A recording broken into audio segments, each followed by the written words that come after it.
my greatest strength is humility, Yeah. which is my superpower against judgment. When you don't think you're special to begin with, you're not overly worried about tricking fancy people to think you're special. Yep. So that helps. I had incredible parenting, predominantly my mother with a hint of my father. He's gonna get upset, but it's true. My mom, he was working all the time. My mom raised me.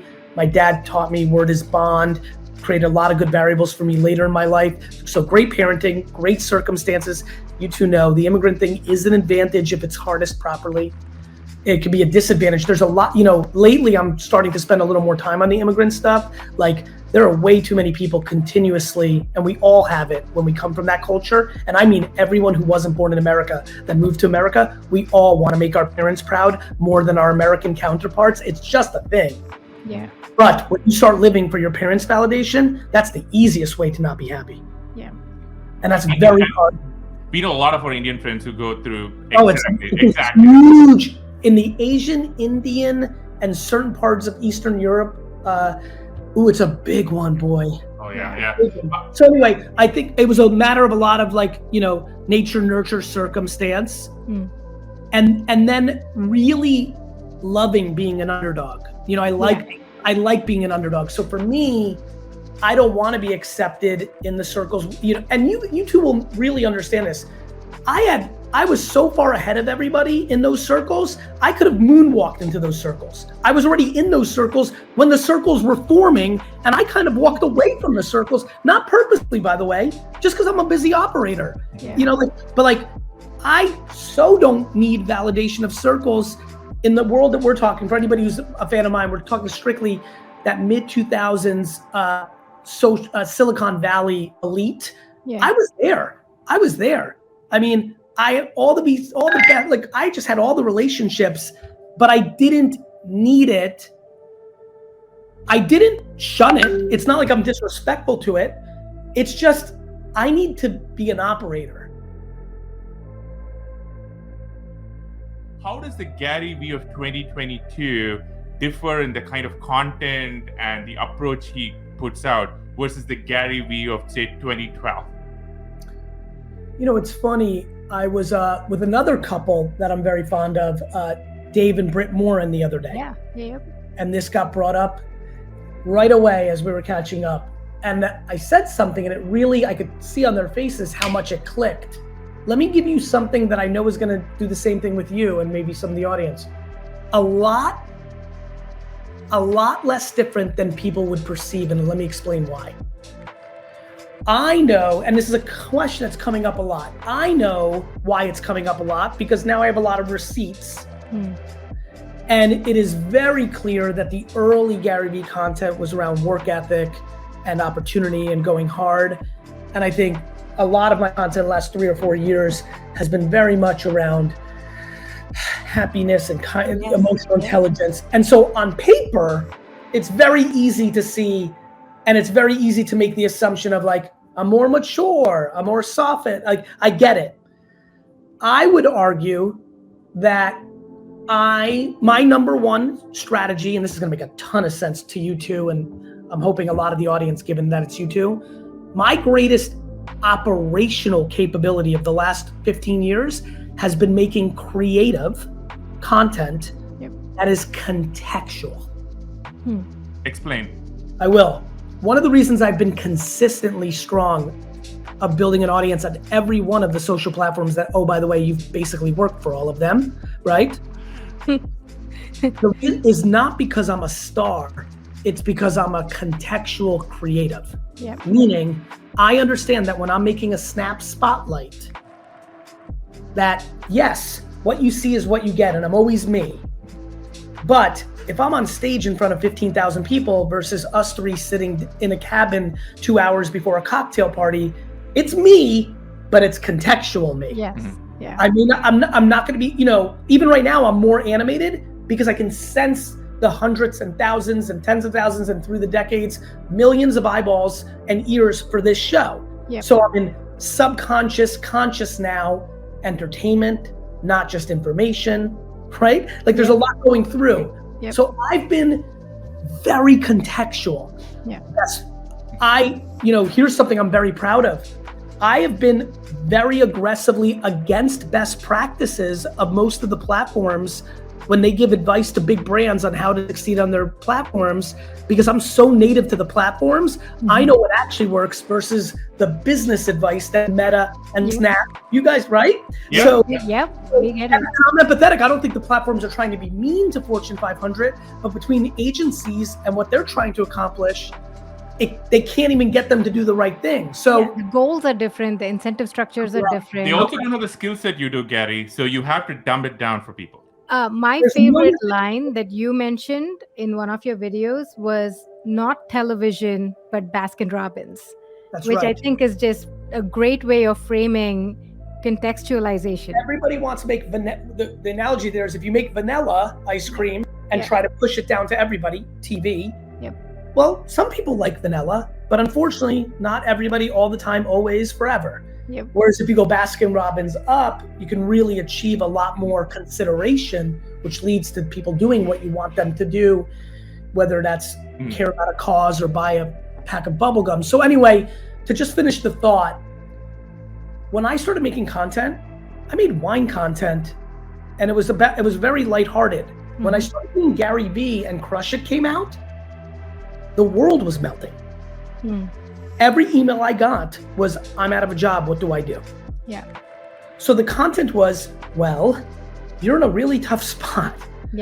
Please don't dwell, realize this is actually the greatest era, but you're gonna have to go at it because we don't have options.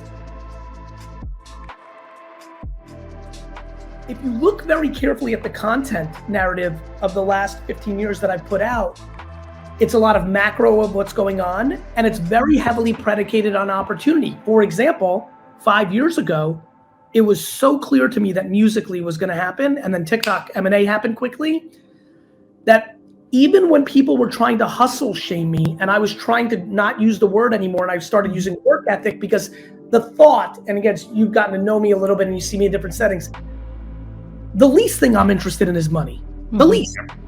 So the thought of like burn out to get money has never been.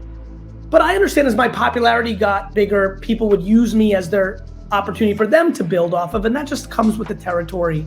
But I was very sad, especially because a lot of my coastal friends sometimes believed it, even though they knew it wasn't true. And that really hurt me as a person. But I understood why. I was compassionate to it. I live my truth. I have empathy and compassion and understanding. But I'm excited. I like where I'm living now. I always like that the truth will always win in the end, and I just keep doing what I do. But I would say the content has always been one of two things. Very consistent, both contextually in the macro, what's going on in the world. So basically TikTok was going on, even though people were trying to get me a little bit on that narrative, I still told everybody to go hard on TikTok because I knew it was a land grab. And I gotta tell you, maybe it's not fun to take judgment of people you respect. And that happens to me a lot. Because I'm a little wild and a little more silly, I get underestimated for the quality of my thinking. And sometimes that leads to people that don't know me as well to write me off. And I'm a human. And like, if I admire someone and they think I'm a joker, that's not fun. However, last point and then jump in. However, when I get 700 emails a month from people who said, you changed my life because I went into TikTok and this happened, that always makes up for the cliche VC that I admire who thinks I'm a snake oil salesman. It always does. And that's why I've stayed consistent for 15 years. What was not even a thing coddling when I was a kid in the 80s was my mom just held me accountable. I mean, this is incredibly politically incorrect by today's parenting standards, but if I saw kids do something in the last week at the playground, grabbing a cab the other day, that my mom would absolutely knock me out for. I saw a kid say to his mom, shut up. And I shivered. This happened this weekend. Shivered. Because I know for a fact, if I said that to my mom, she would have smacked me as hard as she possibly could in my face. Now that isn't what we do nowadays as parents. I don't want to make another vile crib where I get completely canceled, but we need to learn as modern parents what there was many bad things that happened with spanking your kid, whipping your kid. But, you know, the reason I wasn't overcoddled was I wasn't overcoddled. Meaning, telling your kid that they're a great person, that they're wonderful, telling them that they're good at baseball when they are good at baseball. Telling them they're bad at baseball when they're bad at baseball is something that isn't been done as much. I see it because my son's good at baseball, and I watch parents that have kids that are bad at baseball telling me that they're good, and I'm like, they're not. And I also tell my son, when my son tells me he's gonna be in the NBA, I'm like, you better learn how to shoot 40% from the field from half court, because you're gonna be under 6 feet tall. And if you're gonna be in the NBA, you're gonna have to do some crazy 3.0 version of Steph Curry, where you're like literally hitting half court shots, because defenders that are 6'7" point guards by then are gonna be able to give you no room to shoot. So you better figure this out. That's talking real to a kid. But a lot of parents took the take in the last 30 years that was me crushing his dream. That's delusion. And then finally, it's no accountability. Parents have gotten into this place where they want to be their kids' friends, or they don't want to deal with the confrontation that comes along with hard parenting. And that's hard. I succumbed to it at times, but my mom didn't. Like, my mom never feared confrontation, even though she was the sweetest with me. She just didn't coddle, yet she made me think that I was the best in the world, because I thought I wasn't the best in the world at everything. But then it gets to a point where we're telling the kids that they're so great, and then they go out in the real world. That's right. And the real world's not going to tell you you're great. Nope. It's actually going to tell you how awful you are. It's actually not going to tell you how awful you are. It's going to tell you what it is. Right? Yep. The real world's just going to be based on merit. And so I don't think it's awful. I think I don't think social media is awful. I don't think the real world's awful. I just think it's No, but if you're awful, they're going to tell you you're awful. That. And so, like, if you have a parent who's like, look, I think it's remarkable to say you can be anything you want. I think the part that has also been lost is hard work. Like, the world is struggling to find its way with hard work, because the world is doing a good job of being thoughtful about burnout. I love that. I love that I use the word work. I love that I use the word work ethic now instead of the word hustle. Not because of anything else, but if the world has taken the word hustle and changed it on me, which is what happened. Yep. When I used hustle, it just meant you've got to give effort. Yeah. It didn't mean get yourself into sleep. Depression and don't sleep and use drugs to cope. That's not how I defined it. That is how the world defines it. I am thrilled to adjust my word, but the world is struggling with the word work ethic. It just is. And so what ends up happening is parents are struggling to find that balance. Yes, you can be better at everything in the world. There's not one thing in the world that I don't think I can be better at. Not one. Skiing, teaching, punching, eating. There's everything I can be better at. I can't be world class at everything. That is something the world's gonna have to get better at. Honey, you can be anything you want in the world. No, honey, you can maximize your natural talents in every category if you put a lot of work ethic into it. You just might not be Beyonce and LeBron, and that's awesome. But, like, for example, I love basketball. I could be way better. I could tomorrow hire a new shooting coach. I'm wealthy now. I can hire a shooting coach, can come to my apartment even every day of the week. I can get up at 6 a.m. I can completely change my form, because unfortunately, when I was in high school, I played on a 9-foot rim with my friends. So I'm 5'8", 5'9" on a good day. So I play like a 6'8", 6'9" person, because I played on a 9-foot rim. So everything's like, I play like a big man. Like, I've got great inside like touch, but my shot acts like I'm like a power forward center. And so it's ugly. I could be better, but to what degree? I could be better at pickup. I could be better than my brother, even though he's better than me now, if I really went hard for the next 5 years and worked on my game. But I'm not gonna be in the NBA. And we've gotta find that place with I do it with my employees. I do it with my family. I do it with everybody in the world through content, because it leads to a better place. But then there's such a fine line between you helping and you being a dream crusher. Correct. But a dream crusher is based on delusion. Like, again, it's a very simple sentence. Dad, I'm going to be X. Cool. Anything that isn't physical, I would argue is in play. I think it's much easier to be the president of the United States of America than it is to be an NBA player. Yep. I think it's much easier to be famous on television than it is to be an NBA player. I think it's much easier to be the greatest chef in the world than it is to be an NBA player. I think where crushing dreams has to come in is a little bit, based on realities of physical stuff, right? I just think that's real. And a lot of people gravitate towards physical stuff early on. But if somebody says they're gonna be an astronaut, everybody's in play for an astronaut. Now, if you're like my mom and everything makes you nauseous, one could argue you have more hurdles to get over, to become an astronaut, but I still think you can get over the hump on nausea. I did, by the way, on the record. In my youth, I struggled with flights and my tummy would hurt. I grew up on flights in my teenage years. Now I take flights every hour of the day. So I got better. Heights, I'm better. I live high now, and my office high. So you can get better at things. But I think that sports is dangerous. I actually argue that entrepreneurship is dangerous. It's something I'm trying to figure out. It's really hard to be a great entrepreneur if you're not born one.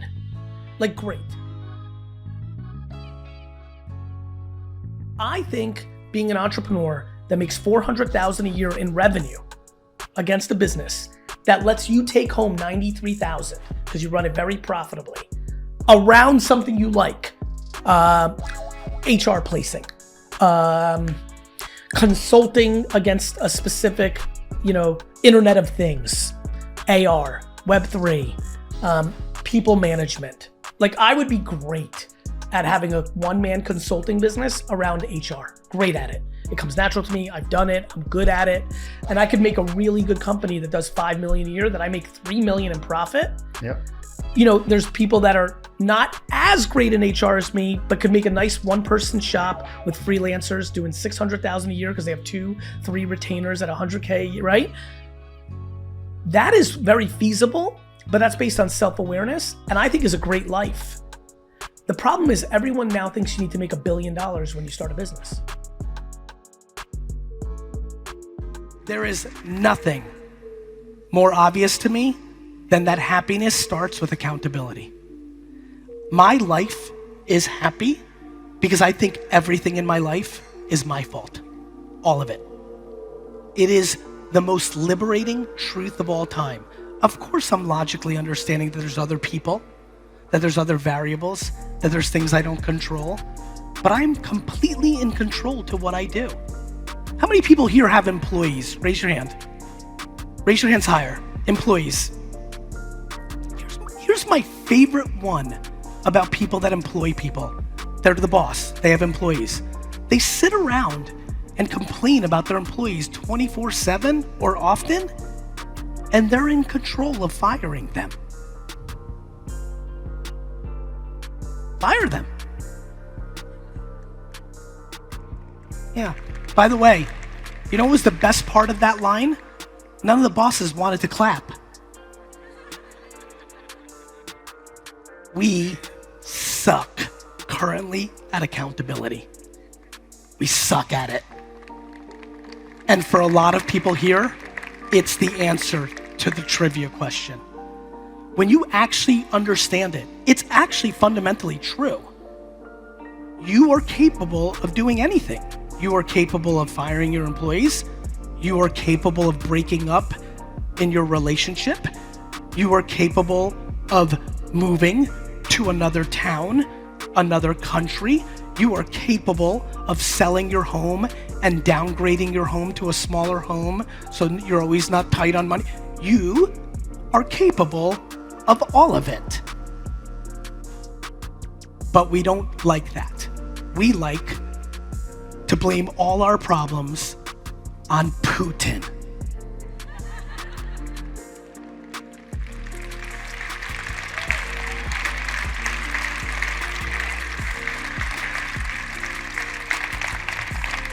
Bad day at work? Fucking Putin. Bad day at home? Facebook. The algorithm and the dictators are not impacting your day-to-day anywhere close to what you've decided your lack of accountability is dictating. This is a very focal point of the conversation. We must understand this. Everything you talk about, gratitude, empathy, kindness, all things that I live on, they all come from me thinking everything's my fault. They all come from me knowing I have control. Everybody, when they get into the accountability and control game, immediately, much of this audience starts thinking to the counterpoint. They immediately start thinking to the counterpoint.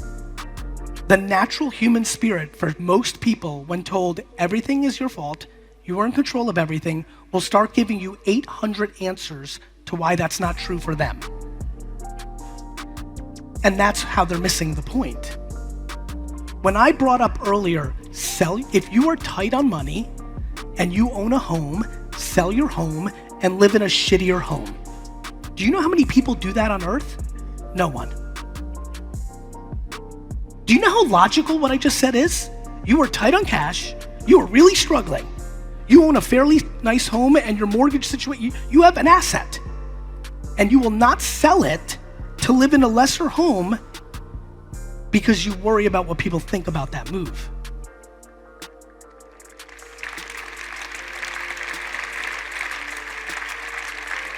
My favorite chess move to this debate is like, but Gary, I can't do that to my kids. My counterpoint is, that's the best shit you can do for your kids.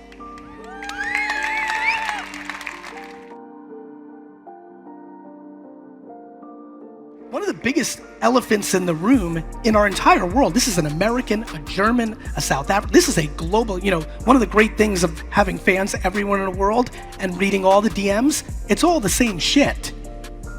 It's all the same shit. Of course, there's massive cultural differences, and it's interesting because you have to really do the work, but it all, when you file it down, when you bake it, when you melt it, it's all the same shit. It's cultural up here, but you just keep blending it, it's all the same here. And when I tell you, when I say moving to a lesser nice house and giving your kids some adversity is the best thing, the elephant in the world, the elephant, not in the room, the elephant in the world today is for the last 30 years, it became popular culture to raise our children and do everything we could to demonize losing and protect them from literally everything, thus creating 20 and 30-year-olds who are basically zoo animals. We kept them in the zoo, and then we tell them to go into the wild, and then a fucking lion eats them in an hour.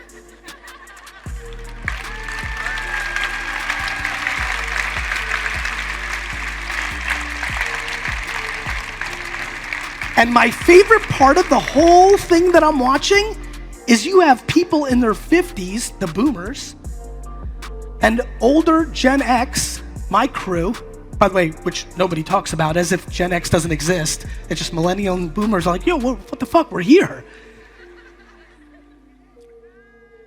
You have boomers, the people that I love young millennials and Gen Z. I think they just understand they have way more options, and I think people shit on them. I do think that we did wrong by them. I do think that they shouldn't blame their parents because that lacks accountability. There's a lot to this, but let me say this. The funniest shit of the whole thing is we are watching boomers run around the world shitting on these kids when they're the ones who fucking parented them.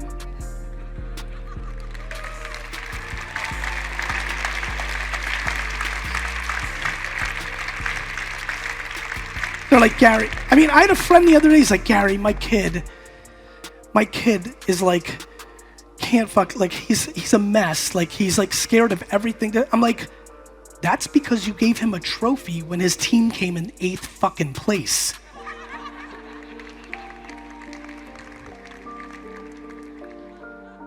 Now, it's super fun to laugh at the kids. Let me promise, including myself, every person in this arena has a version of that in them as well. This is a game of insecurity. Of course you're insecure at 28 years old when your parents' behavior their whole life showed you that they didn't believe that you could. They didn't believe that you could. You start believing that you can't either. If they're protecting you in every step of the way, they're telling you, I don't think you can do it. Thus, you believe it. We have that as 30-year-olds and 40-year-olds and 50-year-olds and 60-year-olds and 70-year-olds. I know this because what I do for a living is read what people say at a scale that would make this collective room's head spin. It's what I do for a living. 6, 7, 8 hours a day, I am consuming ungodly amounts of information on how people are reacting to things, what they think, what they believe. And then I go deeper into my own content and other content that I see behind the scenes on. The world is this close to being happy, and it feels like it's this close from being happy. And this is why I'm so motivated. I'm so motivated because almost everybody is sitting around dinner tables saying dumb shit like, it's never been this bad. I don't need to remind anybody in this room, it's been worse.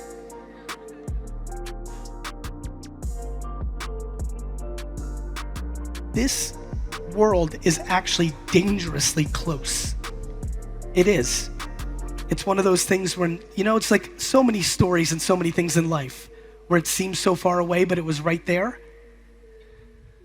The reason I get inspired to take overnight red-eye flights to an event like this is a lot of people that know it's this close. This is a lot of people that decide on a weekend that they want to commit to making themselves happier for themselves, the people around them, and the people that they're bringing into the world. It is actually scary how many people are this close.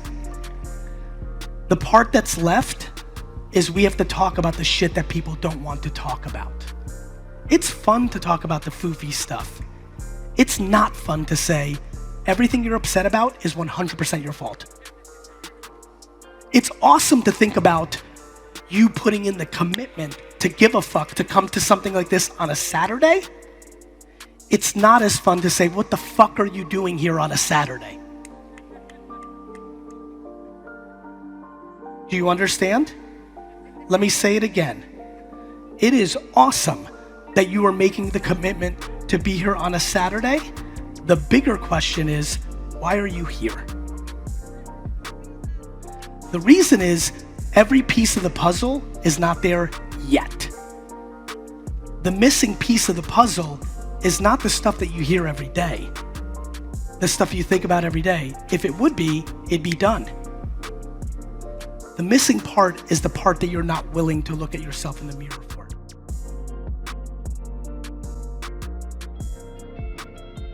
I am the byproduct of a mother who it's so emotional for me, it's like tough to even talk about publicly. I'm literally writing a book called Perfectly Parented. Of course, I could sit here for 6 hours and tell you what my parents did wrong, but they so did right on accountability and loving and cheering for the right things. My mother she punished me for bad grades, but there was never a day where I thought my self-worth was tied into my schoolwork. My self-worth was tied into the things she cheered about and made important, which was how I treated other human beings.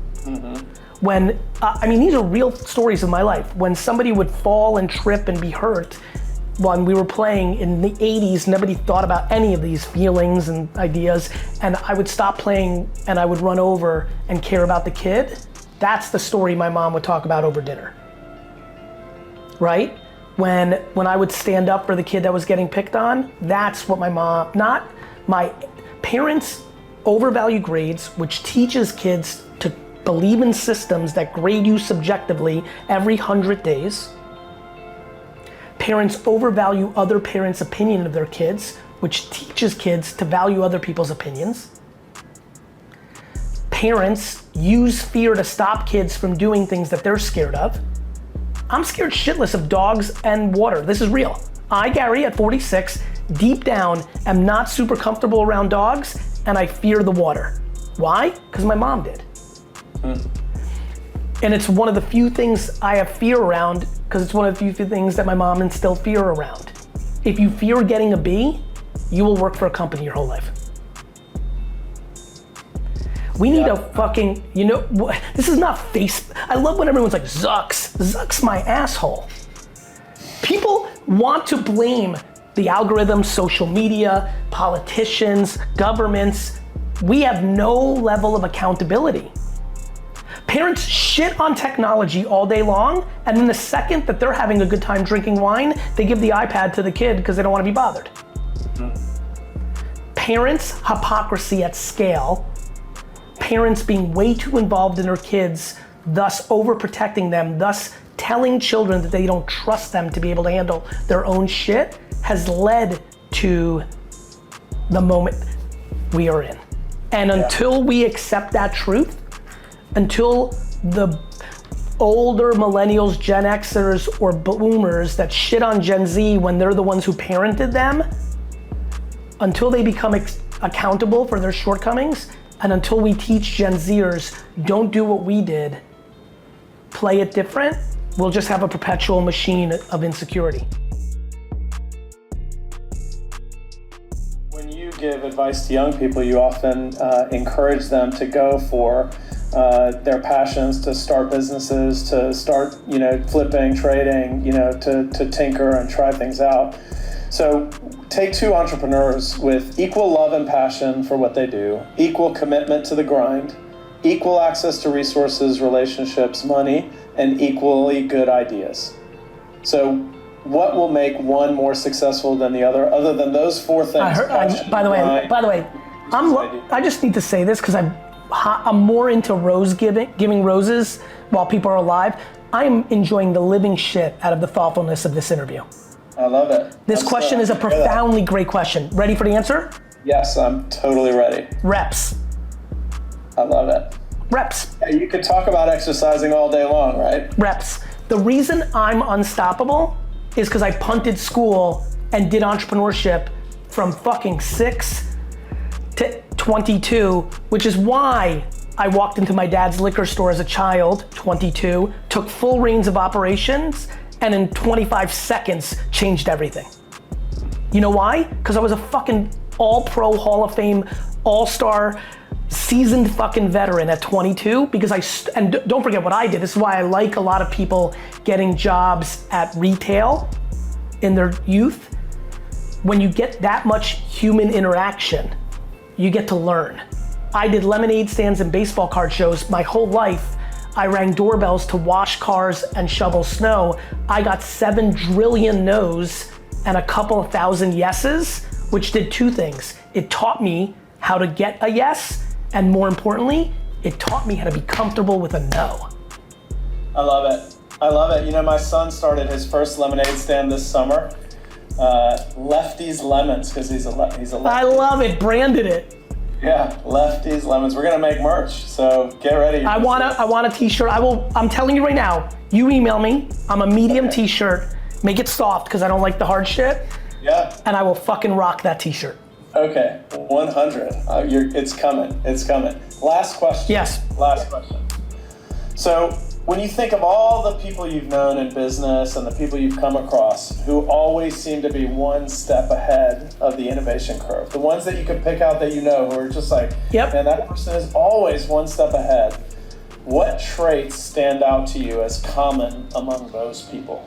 Some sort of concoction. If I blended it and made like a smoothie, and I'm thinking about people like Kevin Rose, Scott Belsky, Mike Lazaro, Aaron Battaglia. I went to school with Mike. I love it. So those individuals that popped in my head right away, Britt Morin, is they have a mix. Here's the shake.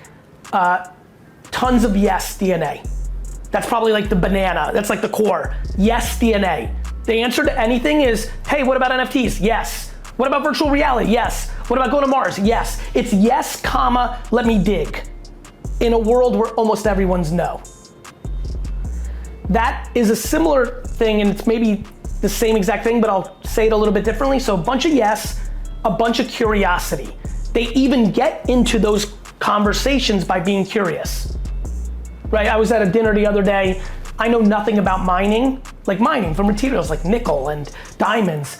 And I listened for 2 hours. I'm a talker, and listened for 2 hours, peppered this guy with a ton of questions. My basis of like thinking about buying land around the world now for mining is like now gone from 0 to it's in my purview, and maybe in 7 years I'll get deeper and maybe something will happen, right? VeeFriends is the byproduct of buying pop culture items at garage sales my whole life. That was the smoke, VeeFriends was the fire.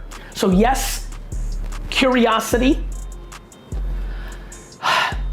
being an athlete versus being a person in attendance watching an athlete. That would be the third characteristic. What does that mean? You're comfortable with people booing you on your home field constantly. I'm a Knicks and Jets fan. I go to a lot of games. Those players get booed at home a lot.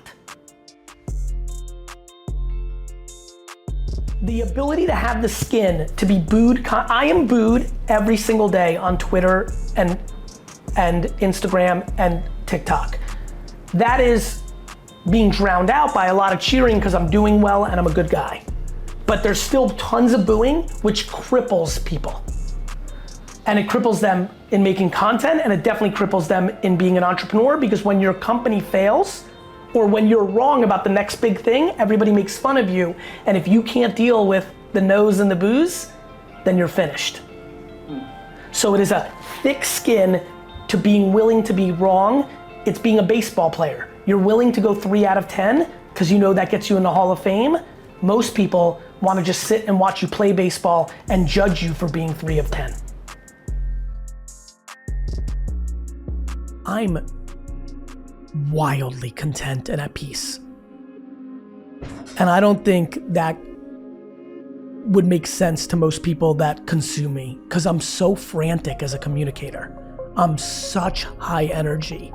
I think the thing I always enjoy when people get close to me, and I'm looking at Dustin and Seth behind, is like, there's incredible levels of confusion on the calmness and like the ability to absorb, bad situations. And that has so much to do with personal life, right? Like friends and family, I feel really good about it. I think a lot of it has to do with the lack of expectation I have of others. Doesn't mean I don't require like any human being, but like I'm incredibly compassionate, not just empathetic. And I think when you combine compassion and empathy, you get into a really zen-y, fun place. I find that, I've been really thinking this through. I'm like, oh, those two, because not only can I feel you, but when you come with something that isn't great, I'm going quickly to, are you okay? Mm-hmm. Versus this hurts me. Mm-hmm. And so that gives me a very good personal life. Yeah. Again, trials and tribulations like any human on life from different various things, especially candor. I would tell you that everything that I've had challenges with in my life, professionally and personally, has been because I'm non-confrontational, which again, blows people away. Because on stage, I'm incredible at it. Yeah. Because I'm talking to the world. When I'm talking to the world, I can't see your name or your face. And so I can just have really good observations to incredibly clean data, because very few people on earth read the comments from human beings at the level that I do. It's what I do for a living. Yeah. So I have crazy insights. One that really caught me was how many wealthy kids were upset with their parents for paying things, but didn't want to give up on their parents. That one really triggered me 4 or 5 years ago, because I didn't grow up in that environment. I was like, oh, this is a wild one. This is a very unhappy 25-year-old with a Tesla, a sick apartment in LA, an unlimited Uber, Equinox, but the subconscious is starting to take over, and they realize their parents think they're losers. That's why they're paying for everything, and it becomes, breaking those things down. Yeah, absolutely. So, I think I am very happy because I'm very simple. I'm way simpler in business and content than people realize. I'm very simple in life. I don't really want stuff. I like playing. I like competition. That's something I'm passionate about. I've been thinking a lot about competition. I'm thinking about why is there so much anxiety in the system? Of course, social media pipes. I don't blame social the way people do. I just think that people are being exposed. Yeah, I'm with you on that. Yeah, this was happening at dinner tables. Yes. And or so in like school, that's too. right. Yeah, so I think people want to blame platforms. This is about a human thing, and I think every country is different, every religion's different, race, genders, a lot going on, but I really think that there's a lot of fun little pieces put together that got us to certain places. I think eliminating merit and demonizing competition has been a misstep. And a lot of people don't like juggling 6 balls, and I think that's awesome. I think life needs to be talked way more around self-awareness and self-love. Like, I can't pick one thing. Gary, so many of my friends, well-intended, most accomplished people on earth, Gary, if you ever decided to pick one thing and focus, you would. And I'm like, I would die. Yeah. You think, because you did and it works for you, that's awesome. And that's why when I make content, I say it with such passion and conviction. I'm always trying to use longer format platforms like this to take a step back and create some clarity. I'm asking people to do the things on their terms as passionately and all in as I am. I'll talk about tactics. Yes, TikTok is an arbitrage attention machine right now. Yes, I believe you should post 3-4 times a day, but you don't have to. And more importantly, if you dislike posting on TikTok the way I dislike reading, then you should do it never. Yes. And that's the part that people, they want everything so black and white when everything is gray. Absolutely. I'm always trying to share my conviction, talk about the ease of leaning into oneself, but remind people, don't be me. I have high energy. I have levels of charisma that aren't trained. Like mommy and daddy made love at the right second, and I was born with certain things. It's the same reason that I've struggled with candor. Do you know how many 5-minute meetings I have that are such a waste of time because they could have been an 18-second reading of an email, but I can't do it. And I was a DNF student because even as a child, I had some sort of subconscious force that just wasn't interested in not being me. You know? Yeah. I just want that for more people. Like, and then that goes into a framework that I get very passionate about. My favorite thing about walking around Earth is how visceral I am against judging people. In an era that judgment of others has become the most popular pastime. But it starts with me not judging myself. I have standards, I have morals, but I don't beat myself up. And as you know, because I'm sure you're on the receiving end of different, but many of the same messages that I get. Oh, of course. People are just so good at beating themselves up. And I'm like, why? Like, everybody else sucks too. Like, great, so you're not good at this, or you missed your kid's baseball game and you're not a bad parent. We need, another thing, Jay, that I'm very passionate about, intent needs to have a seat at the table. We've eliminated the ability to try to figure out one's intent. You suck because of this. Do you know why they got there? Totally. Do you know how this happened? Like, we've just eliminated intent. So these are all the feelings I think through, but I definitely like doing a lot of things. Yeah. And I love what you're saying, because we'd rather project that label of judgment onto someone, because then we don't have to do the work to figure out how they got there. Yeah, I mean, right? Envy and jealousy are incredibly powerful traits.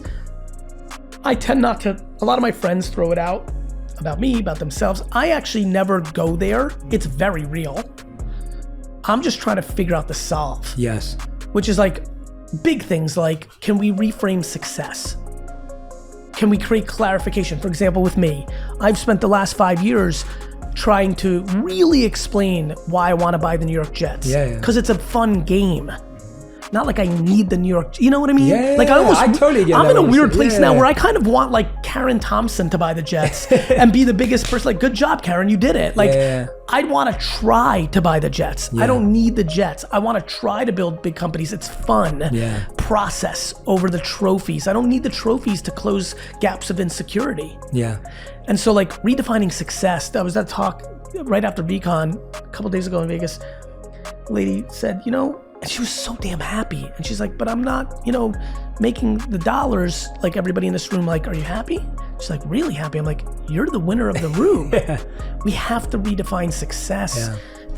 I'm not against money. I'm an entrepreneur. I was born in the USSR and grew up in America. I'm like very pro anything in balance, capitalism in balance excites me to no end. It's around merit, but we need to teach all of ourselves the simplicity of like redefining success. Yeah.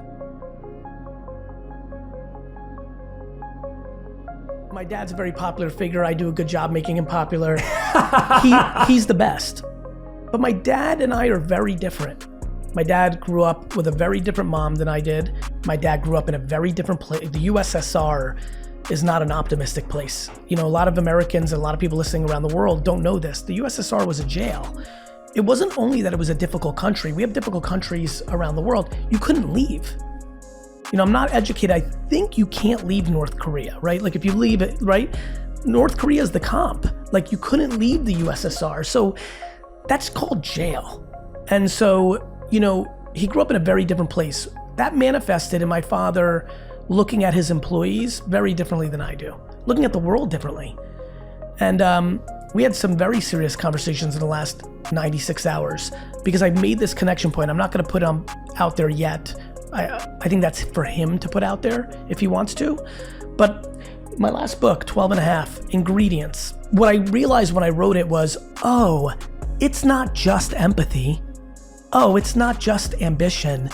Like we're the makeup of like these 3 combos, these 4 combos, in this situation, these 2 combos. And what I think happened is there was one ingredient that my dad wasn't using in combination that if he starts using the way he has been the last 2-3 days, everybody around him is gonna be happier, but for me selfishly, he's gonna be happier. And I'm really glad that moment's connected. My dad's had stop and starts of like optimistic points of view in the past. We all have. I've had stops and starts with candor. Let me make it about myself. I'm finally over the hump in the last 3-4 years. But it was a special moment and like I'm incredibly emotional about it because it could be a really big impact.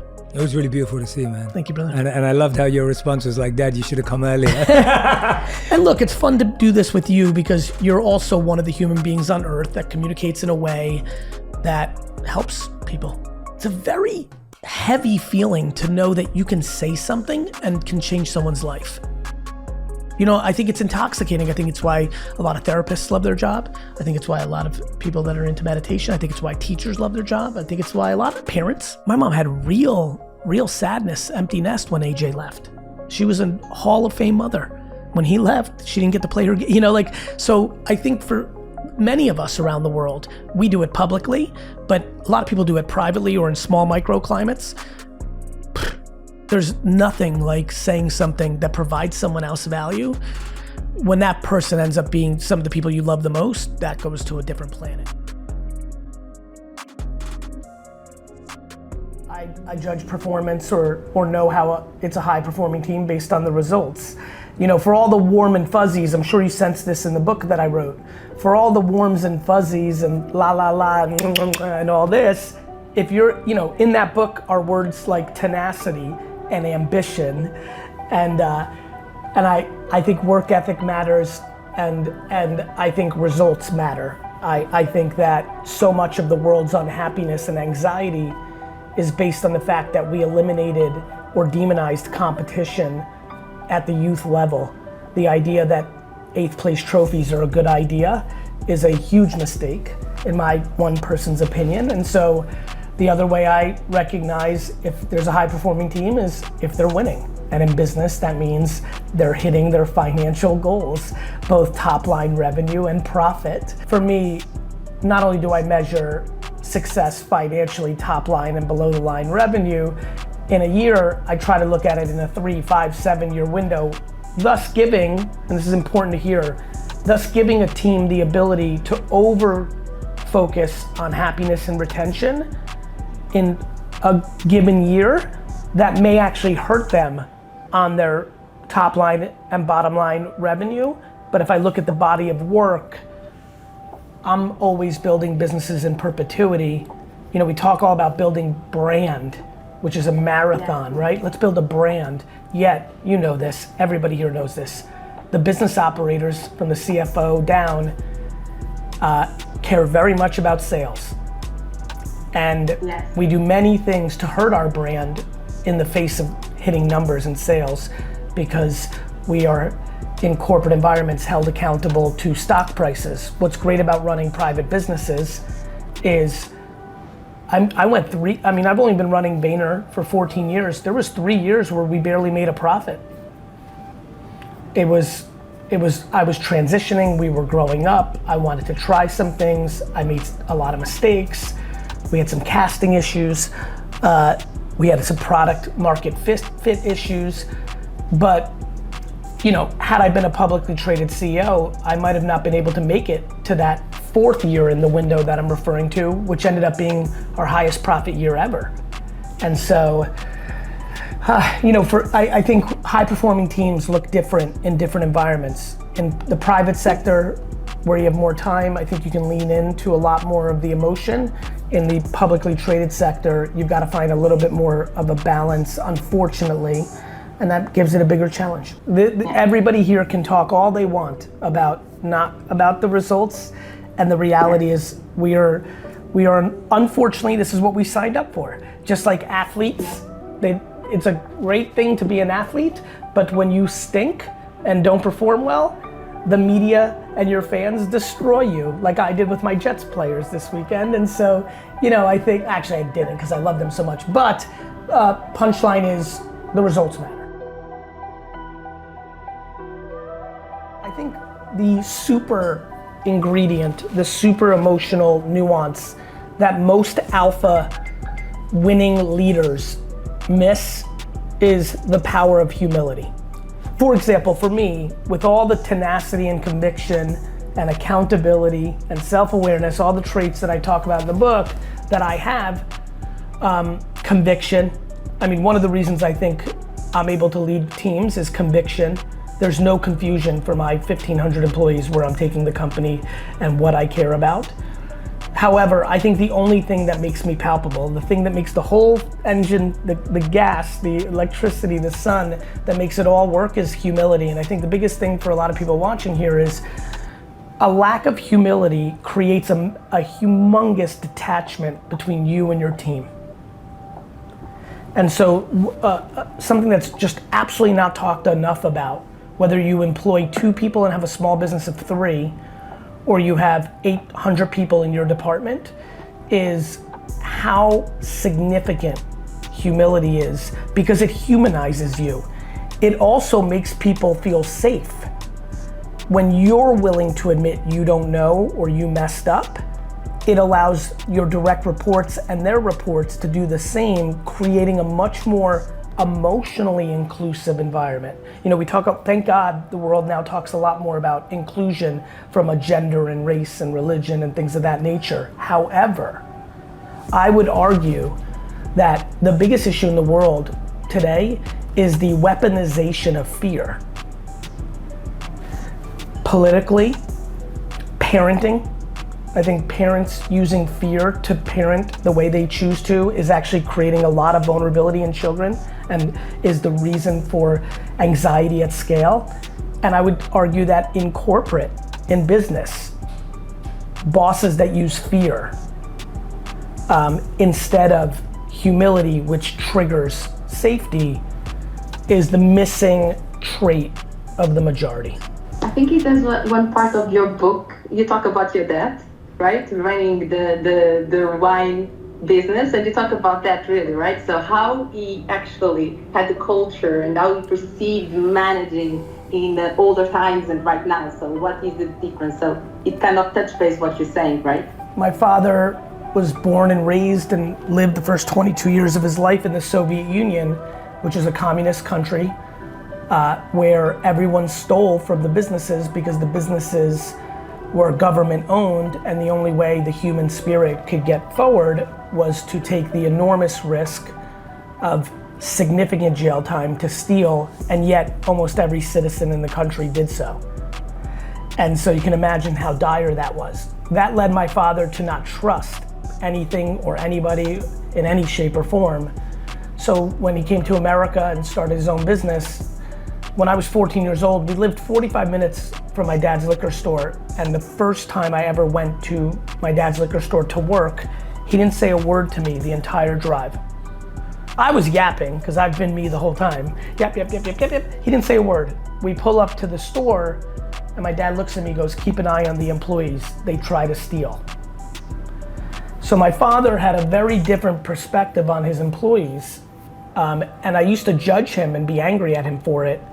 As I got more mature, I became much more thoughtful and understanding of where he came from and what it meant. And, so I have a lot of empathy for it. However, I was visceral to be the opposite.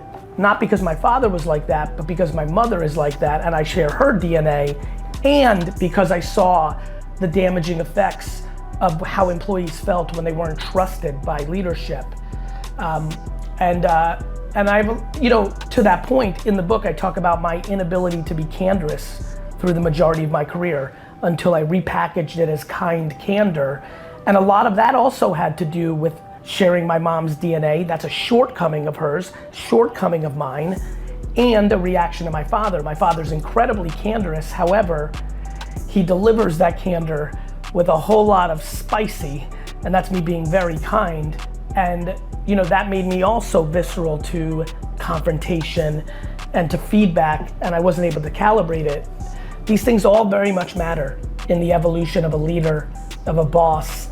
And yes, I'm very affected by my childhood. And really, I'm the byproduct of my childhood like anybody else. At 14 years old, I worked in a retail store. By the time I was 18, I spent thousands of hours on the store floor watching customers engage with products. And I managed people since I was a teenager. And so, here I am 30 years later, 46 years old, and I'm a consumerist, and I'm a deeply passionate, emotional intelligence leader, and I'm very grateful for my circumstances.